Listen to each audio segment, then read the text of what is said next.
નમસ્કાર દર્શક મિત્રો, આપ જોઈ રહ્યા છો વડોદરા લાઈવ 24/7. હવે જોઈએ અગત્યના સમાચાર. વડોદરા જિલ્લા કાનૂની સેવા સત્તા મંડળ દ્વારા દિવાળીપુરા સ્થિત ન્યાય મંદિર ખાતે વર્ષ 2025ની ત્રીજી રાષ્ટ્રીય લોક અદાલતનું સફળતાપૂર્વક આયોજન કરવામાં આવ્યું. આ કાર્યક્રમ ગુજરાત રાજ્ય કાનૂની સેવા સત્તા મંડળના માર્ગદર્શન હેઠળ અને પ્રિન્સિપલ ડિસ્ટ્રિક્ટ જજ વી.કે. પાઠકની અધ્યક્ષતામાં યોજાયો હતો, જેમાં હજારો કેસોનો સુખદ નિકાલ લાવવામાં આવ્યો હતો.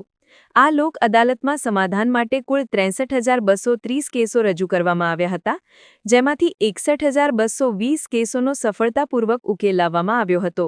તેમાં અકસ્માત વળતરના 113 કેસો અને નેગોશિયેબલ ઇન્સ્ટ્રુમેન્ટ એક્ટ હેઠળના ચેક રિટર્નના 2,225 કેસો સહિત કુલ 3,473 કેસોમાં સમાધાન થયું હતું. આ ઉપરાંત 57,747 જેટલા અન્ય કેસોનો પણ નિકાલ કરવામાં આવ્યો હતો. આ કાર્યક્રમમાં કરજણ તાલુકાના 75 કરોડ રૂપિયાના એક મોટા વિવાદનો પણ સમાધાનથી અંત આવ્યો હતો, જે કેસ સર્વોચ્ચ અદાલત સુધી પહોંચ્યો હતો.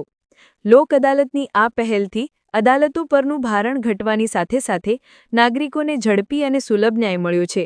આ કાર્યક્રમમાં બેંકો, વીમા કંપનીઓ, સરકારી વિભાગો અને પક્ષકારોના વકીલોના સહયોગથી લાંબા સમયથી ચાલી રહેલા વિવાદોનો અંત આવ્યો હતો, જે ન્યાય પ્રણાલીમાં સમાધાનકારી અભિગમની સફળતા દર્શાવે છે.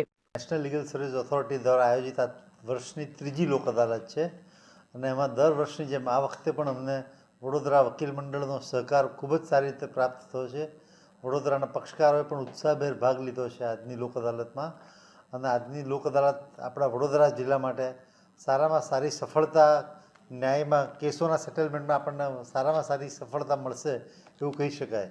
આજરોજ વર્ષની ત્રીજી નેશનલ લોક અદાલતનું સમગ્ર ભારતની અંદર નાલસાના દ્વારા આયોજન કરવામાં આવેલ છે, જેમાં ગુજરાતની અંદર ગુજરાત સ્ટેટ લીગલ સર્વિસીસ ઓથોરિટીના patron in chief honourable chief justice શ્રીના માર્ગદર્શન નીચે અને અમારા executive chairman Gujarat state legal services ઓથોરિટીના જસ્ટિસ પોગજે સાહેબની અધ્યક્ષતામાં સમગ્ર ગુજરાત નેશનલ લોક અદાલત થઈ રહી છે, જેમાં વડોદરા જિલ્લાની અંદર પણ ડિસ્ટ્રિક્ટ લીગલ સર્વિસ ઓથોરિટીના ચેરમેન પ્રિન્સિપલ ડિસ્ટ્રિક્ટ જજ શ્રી વી.કે. પાઠક સાહેબની અધ્યક્ષતામાં તમામ અદાલતોની નેશનલ લોક અદાલત છે.